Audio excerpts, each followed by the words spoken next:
आप सभी का हार्दिक नमस्कार, प्रणाम, जय श्री माता जी।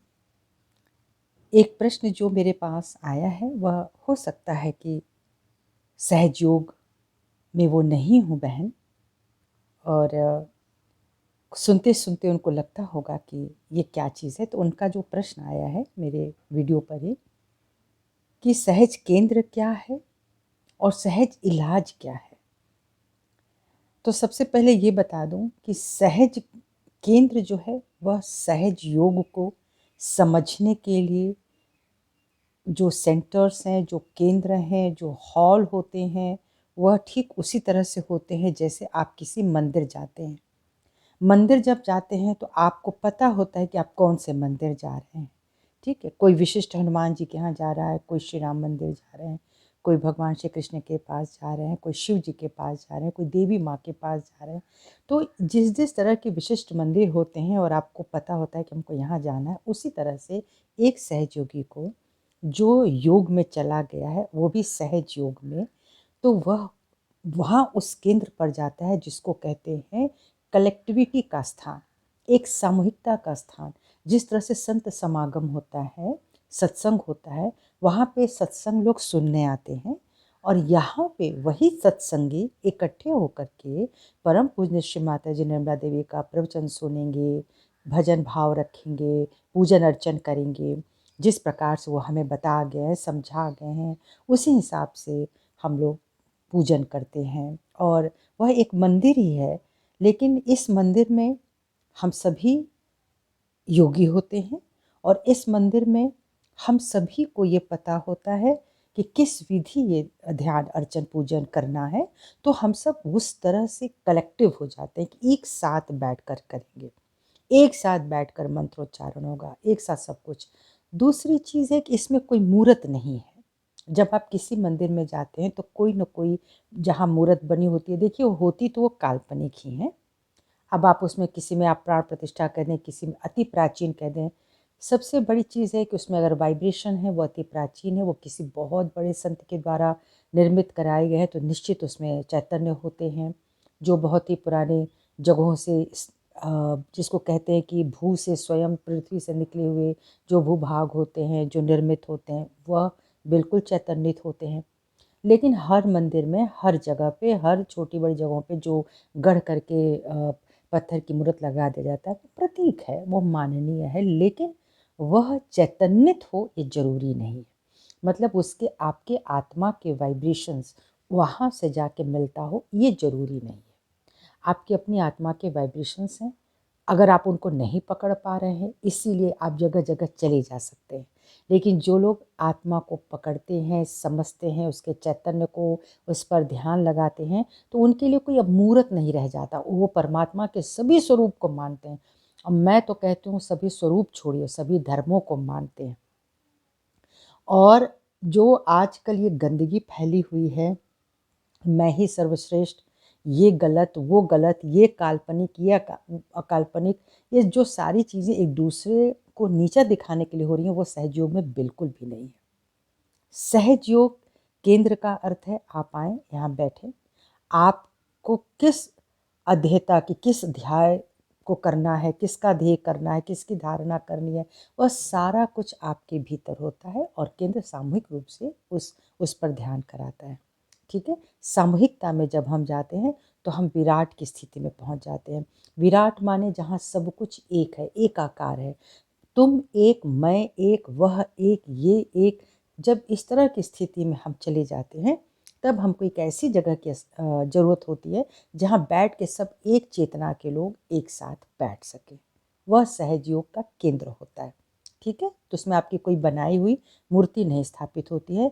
चूँकि परम पूज्य श्री माता जी ने सभी के जितने भी सहयोगी हैं, सबकी कुंडली को जागृत किया है और कुंडली जागृत की जो प्रचिति है वो दिया है। उसके बाद वो ध्यान की स्थितियाँ दी हैं। इस तरह से एक मानव अपने महामानव की स्थिति में जाने के लिए पूरी तरह से तैयार है। अगर वह उतने ही ध्यान साधना करता है तो निश्चित ही वो छलांग लगा सकता है। लेकिन अगर वो जाने के बाद भी नहीं संभल पाता है तो वो नीचे गिर जाता है। तो पहले तो बता दूँ वो सहज योग केंद्र है और वहाँ पे जाना बहुत आवश्यक होता है। आप प्रति सप्ताह नहीं जा सकते तो आप महीने में जाएँ। आप किसी भी स्थिति में जैसे हैं आप परमेश्वरी से प्रार्थना करें, माँ भगवती से प्रार्थना करें। अगर आपने श्री माता जी को समझाया, आप उनसे प्रार्थना करें कि मुझे इस केंद्र तक पहुँचाएँ और उसकी समझ हमको प्रदान करें। तो वो एक मंदिर की बात है जहाँ पर बैठ कर के सहयोगी ध्यान सामूहिक रूप से ध्यान धारणा करते हैं। तो ये व्यक्तिगत रूप से तो अपने घर में हम सब करते ही करते हैं, लेकिन सामूहिक रूप से होने के बाद जैसे कलेक्टिव पावर आ जाती है हमारे भीतर। विभिन्न विभिन्न प्रकार के ऊर्जा केंद्र हैं। सारे ऊर्जा केंद्र अगर बाँट दिए जाएँ, काट दिए जाएँ, अलग-अलग कर दिए जाएँ तो शरीर चल नहीं पाएगा, ठीक है ना? जैसे कि आपका सर्कुलेटरी सिस्टम है, वो खून अपना बन रहा है, दौड़ रहा है, कहाँ से बन रहा है? तो लीवर में आ रहा है, लीवर से फिर वो करने के लिए हार्ट में जाता है, तो वो एक अलग संस्थान है, लीवर एक अलग संस्थान है। तो इस तरह से उसके जो अंग हैं, फिर किडनी है वो एक अलग संस्थान है, रेस्पिरेटरी ऑर्गन आपके अलग संस्थान है। तो अगर आप सारे संस्थानों को अलग-अलग बाँट देंगे, यानी काट देंगे, तब तो ये पूरा शरीर चल नहीं पाएगा। तो विभिन्न-विभिन्न प्रकार की संस्थाओं में जब एक रूपता होती है तो यह समूचा एक शरीर चलता है। उसी तरह से ये एकरूपता होती है तो ये विश्व चलता है, ब्रह्मांड चलता है। परमात्मा के सभी स्वरूप जब एक रूप हो जाते हैं तो जिसको कहते हैं वो अखल होता है, निखल हो जाता है, अनंत हो जाता है। तो जिसको हम कहते हैं अलख निरंजन, जिसको लखा नहीं जा सकता, तो उस जगह पे जाने की जो जगह है वह है सहज केंद्र, सहज योग का केंद्र। अब आपने पूछा सहज का जो इलाज है वो क्या है? देखिए, जब तक आप सहज योग के भीतर जाएँगे नहीं, केंद्र पर जाएँगे नहीं, आपका आत्म साक्षात्कार आपको नहीं मिलेगा, तो कुछ भी कहने का कोई मतलब नहीं है। जब आपके भीतर वह खोज हो कि मैं कौन हूँ, कहाँ से आई हूँ, आखिर में जाना कहाँ है, या जो हम अब तक कर रहे हैं, चाहे हमने कोई धर्म स्थापित किया है, चाहे हमने कोई गुरु लिया है, चाहे हमने कुछ किया है, अगर वो आपको किसी एक जगह पर नहीं पहुँचा रहा है, आपकी आत्मा तक नहीं पहुँचा रहा है। देखिए, आत्मा को प्राप्त करने का अर्थ होता है ठहर जाना, अपना गुरुत्व ले लेना, स्वयं में ही गुरुत्व प्रदान कर लेना। जब आप अपने गुरु बनेंगे तभी जाके आप किसी दूसरे को कुछ भी बता सकेंगे तो वो सच होगा, क्योंकि आपने स्वयं उसको देखा है, समझा है, उसका आनंद लिया है, उसकी प्रतीति की है, तभी जाके आपको जो कष्ट मिला है, उस कष्ट को आप तभी अनुभव करेंगे दूसरे का कष्ट जब आपने उसका अनुभव कर लिया है। इसी तरह से सुख दुख सब कुछ जब एक आनंद की स्थिति में चला जाए, ठीक है, वो भी आएगा, ये भी आएगा, जीवन है तो ये तो चल रहा है कोई काल चक्र, वो तो बिल्कुल मुझे उसी हिसाब से लेकर के जाएगा। लेकिन यदि मैंने अपने आत्मा को समझ लिया है तो मैं उससे बहुत ज़्यादा विचलित नहीं होंगी, बहुत समय के लिए विचलित नहीं होंगी। इसी तरह से जो लोग अवसाद में चले जाते हैं और चलते ही चले जाते हैं, फिर सुसाइड कर लेते हैं, आप अगर एक सहयोगी हो तो ऐसा कभी भी नहीं करेंगे। आप योग में भी आ जाएँ, आप अपने को समझने लगें तो आप बिल्कुल गलत काम, कोई भी गलत काम नहीं करेंगे। जबकि लोग यही पूछते हैं कि सहज में आने के बाद भी अगर चरित्र नहीं है, तो देखिए सहज इलाज का क्या अर्थ है? आपके पास 7 ऊर्जा चक्र हैं। सबसे पहले आपका मूलाधार है, ठीक है? आपको अगर पता होगा तो बहुत डिटेल में नहीं जाना है, ये तो आप ऑनलाइन पता कर सकते हैं।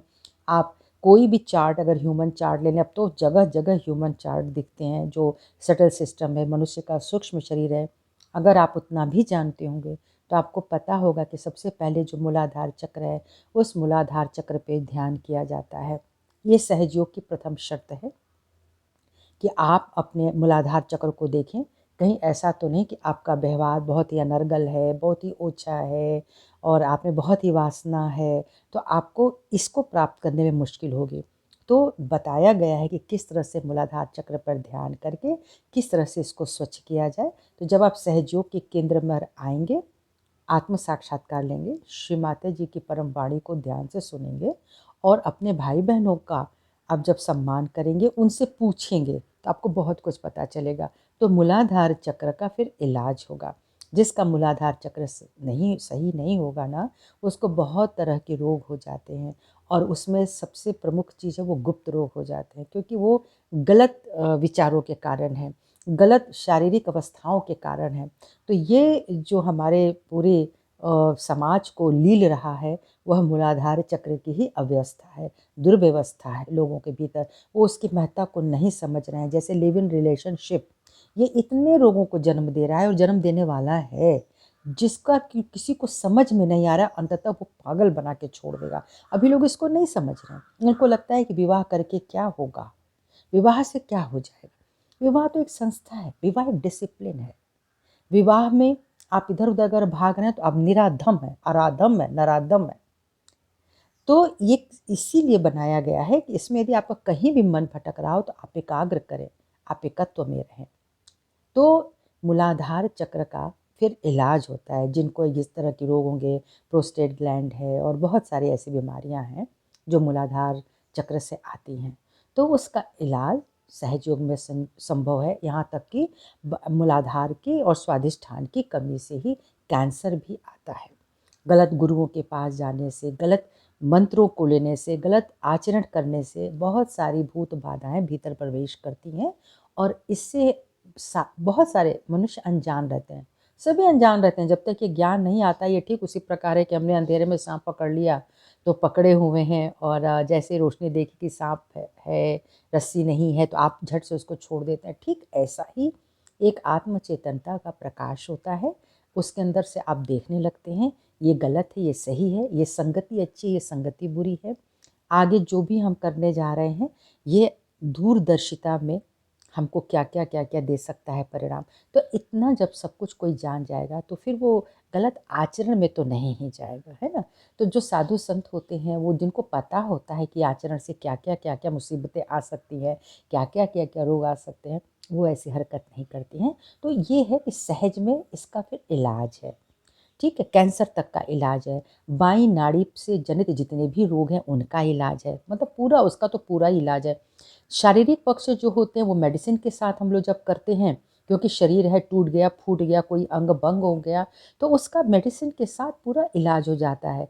आपको बहुत परेशानी नहीं होती क्योंकि आप समझ जाते हैं। तो उसको धीरे धीरे, कोई चीज़ अगर बहुत तेज़ी से दौड़ रही है तो आपने उसको स्थिर करना शुरू कर दिया। तो जब आप स्थिर करेंगे तो जो एनर्जी बहुत तेज़ी से भाग रही थी, क्षय हो रही थी, उस ऊर्जा का जो क्षरण होता है रुकता है, स्थिरता आती है, और फिर से उसको रिगेनिंग जिसको कहते हैं, हम लोग अपनी ऊर्जा को रिगेन कर सकते हैं। तो ये है सहज का इलाज। अब किसी को स्वादिष्ठान की प्रॉब्लम है ना, किसी को नाभि की प्रॉब्लम है, तो कोई कब्ज है, पच नहीं रहा है, ये तो ऊपरी भाषाएं हो गई। ठीक है, कैंसर हो गया, ऊपरी भाषा है। लेकिन जब आप सूक्ष्मता में जाएंगे, आध्यात्मिकता में जाएंगे, तब आपको पता लगा कि नाभि चक्र के साथ साथ कितने सारे अंग जुड़े हैं और क्या से क्या हो जाता है।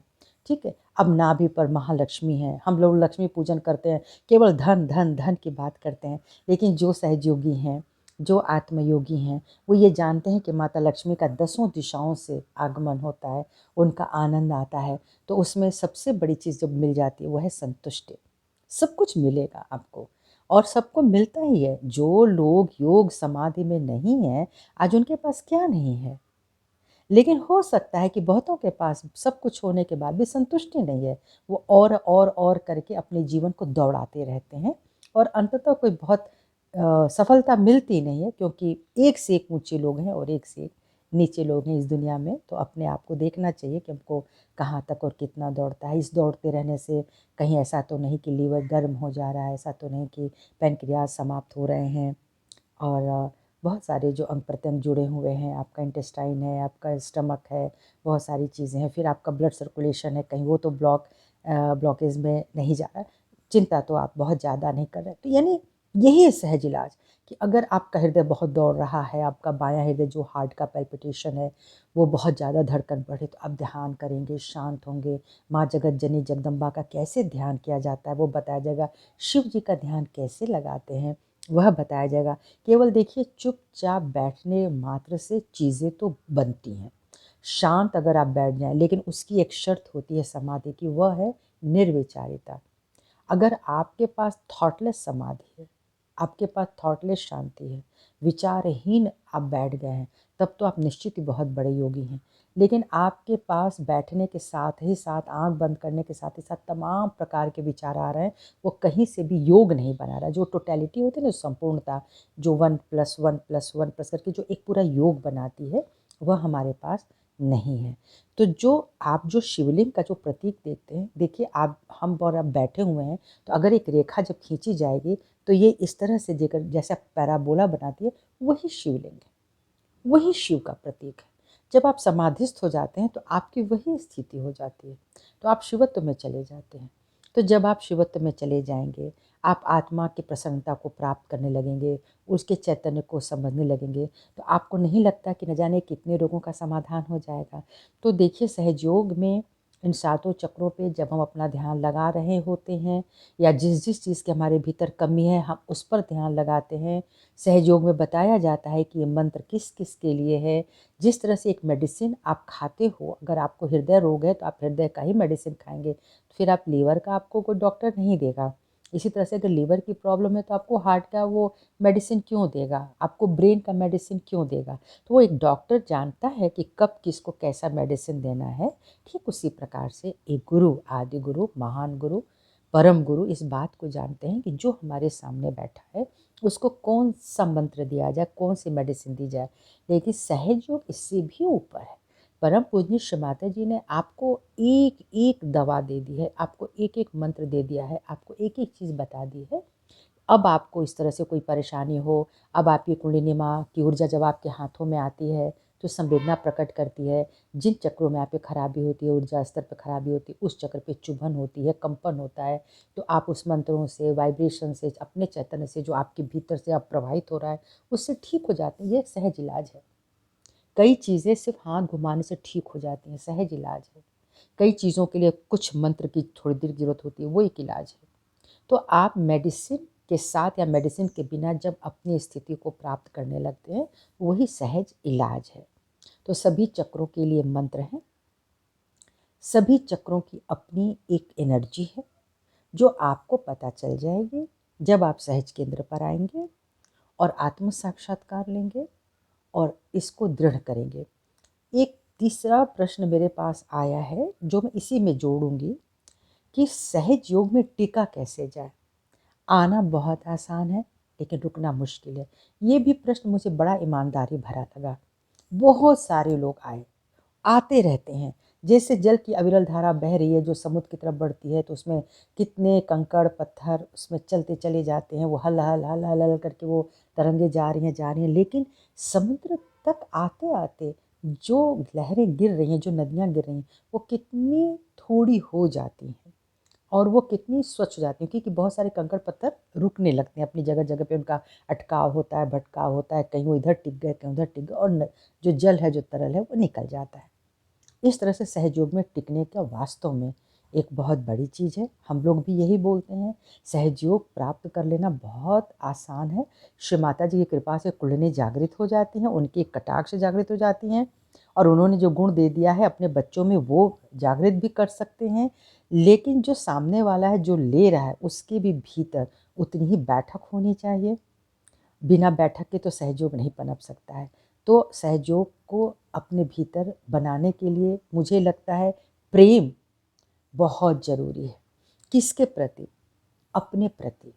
पहले अपने प्रति प्रेम कीजिए कि मुझे क्या प्राप्त करना है। मुझे आध्यात्मिकता चाहिए, मुझे मेरे हृदय का सुकून चाहिए, मुझे ये बाहर का उथल पुथल का जीवन नहीं चाहिए। जब तक इस तरह की बातें नहीं आएंगी, जब आप किसी बात से बहुत परेशान नहीं हो जाएंगे, जब आप ऊब नहीं जाएंगे, तो आप इधर भागेंगे भी नहीं। बहुत सारे लोग जो घर छोड़ देते हैं वो छोटी छोटी अवस्थाओं में ही बहुत पीड़ा भुगत चुके होते हैं, तो उनका मोह भंग हो जाता है और वो घर द्वार छोड़ देते हैं। लेकिन जिनका मोह भंग नहीं हुआ है वो कैसे आए? तो उनको इसी संसारिक पीड़ा से उनको निकाला जाता है। इतनी पीड़ा दे दी जाती है अपने बच्चों के द्वारा, पति पत्नी के झगड़ों के द्वारा, परिवार के द्वारा, कि फिर उसका मन हट जाता है। तो इस सांसारिकता से भी हटाने के लिए ईश्वर की एक माया है। तो अगर आपके भीतर वह खोज है तो आप जाके चुपचाप बैठिए। बहुत ही अच्छी बात कही गई है। मान लीजिए सूर्यदेव उदित हो रहे हैं, हमको पता है कि सूर्यदेव बहुत बड़ी ऊर्जा है, बहुत बड़ी ऊर्जा है, यानी एक पूरे ब्रह्मांड को प्रकाशित करने का जो उनको जो गुण दिया गया है, उससे वो सबको एक समान ऊर्जा प्रदान करते हैं। चाहे वो छोटा जानवर हो या कोई बड़ा जानवर हो, मनुष्य हो और या पौधे हों, सबको जाता है। तो आप थोड़ी देर चुपचाप वहाँ पे बैठिए उनको हल्का सा देखिए, अगर वो भोर का सूरज है तो सुबह का सूरज नहीं तेज हो गया, चलिए आंखें बंद करके बैठ जाइए, चुपचाप बैठे रहिए, कुछ मत सोचिए, कुछ मत कहिए, प्रकाश तो दे रहे हैं ना, वह प्रकाश आपको पेनिट्रेट करके आएगा आपके भीतर। और फिर भीतर ही भीतर एक उपकार माने कि वह आपकी बहुत बड़ी आपके लिए ये समय दिया गया है कि आप चुपचाप बैठ करके सूर्यदेव का ध्यान कर रहे हैं, उनके समक्ष बैठे हैं, उस टाइम का समय का मान करें। इस तरह से आपको अगर रोज़ आप एक आदत लगाएंगे, आपको बहुत अच्छा लगेगा, आपकी नींद खुलेगी, थोड़ी देर सुबह बैठे हैं, आपको पता चल जाएगा कि हमको क्या क्या फ़ायदे हो रहे हैं, आपकी हड्डी सही हो रही है और आपके भीतर एक तेज आ रहा है, आपकी सूर्य नाड़ी व्यवस्थित हो रही है। ना सिर्फ ये व्यवस्थित हो रही है बल्कि जो चंद्रमा की नाड़ी है, बाईं तरफ की नाड़ी है, उसके अंदर भी प्रकाश भर रहा है। तो जो उसके भीतर जो अंधेरा था, जो ठंडापन था, जिसकी वजह से जीवन निराश था, जीवन में कोई दौड़ नहीं थी, कोई उत्कंठा नहीं थी, तो वो आपके भीतर भरेगी। जीवन है तो उत्कंठा होनी चाहिए, जीवन है तो चलना ही है, जीवन है तो निरुद्देश्य क्यों, कोई उद्देश्य बना लो। मैंने आपके भीतर सूर्य देव की कृपा से ये सब चीज़ें आती हैं। तो जिस तरह से आपको मात्र एक देवता की कृपा मिली है, उसी तरह से जब आप ध्यान में बैठेंगे तो आपको सभी देवी देवताओं की कृपा मिलेगी। आप शांत बैठें, आपके भीतर ऊर्जा चक्र हैं और आपकी कुंडलिनी माँ जो मूलाधार अस्थि में बैठी हैं, वह उत्थित होती हैं। वह उन्हें जब स्पर्श करते हुए चलती हैं ना, वो एक लहरी बनाती हैं। वही लहरें आपके सहस्त्रार पर आती हैं, सहस्त्रार के बाहर निकलती है, तो आप एक नई दशा और दिशा में चले जाते हैं, जहाँ आपको हर बात का जवाब मिलता है। आप शांत होकर बैठे रहें। अगर आपने एक प्रश्न ले लिया है, चुपचाप बैठ जाइए और उसको सहस्त्रार में उछाल दीजिए, शांत बैठ जाइए। मुझे विश्वास है 1 नहीं 2 नहीं 3 दिन आपको मिल जाएगा जवाब। पर शांति में हमको बैठने आना चाहिए, बस यही सहयोग है। हम सहयोग में बैठ गए हैं और जब हम सहयोग में बैठ गए हैं तो हमारे हाथों में पता चल जाता है कि अरे आज तो ये दायां स्वादिष्टान कुछ ज़्यादा चल रहा है। आपने दाहिना हाथ फैला दिया अश्व माता जी के समक्ष, बाएं हाथ को अपने लीवर पे स्वादिष्टान पे रख लिया, माँ से प्रार्थना करी कि श्री माता जी आपकी पावन कृपा से मेरा जो लीवर बहुत चल रहा है वो शांत हो जाए, मेरा जो स्वादिष्टान बहुत चल रहा है शांत हो जाए, यहाँ पे जो बहुत गर्मी आ चुकी है, अतिरिक्त गर्मी, वह हिमालय देवता की कृपा में आ जाए, श्री चंद्रदेव की कृपा में आ जाए। अब आप देखिए, जैसे आप हृदय से प्रार्थना करते हो, श्री माता से मांगते हैं, कृपा तो उनकी सहयोग में है ही ना। तो जब आप मांगते हैं तो आपके हाथों में ठंडी ठंडी हवाएं आने लगती हैं और आप आराम से हो जाइए कि आपका जो वो अंग प्रत्यंग है उसको ठीक किया जा रहा है। तो हर एक उंगली की चुभन हमें बताती है कि हमारे किस ऊर्जा केंद्र में खराबी है, और उससे यानी वो डायग्नोज हो गया, वह निदान हो गया, तो फिर आप ही डॉक्टर हैं, आपके पास उपचार भी है, क्योंकि श्री माता जी ने आपको डॉक्टर भी बना दिया। तो यही सहज उपचार है, यही सहज इलाज है। ठीक है, मुझे विश्वास है कि आपको अपने बात का जवाब मिल गया होगा। धन्यवाद सुनने के लिए। जय श्री माता।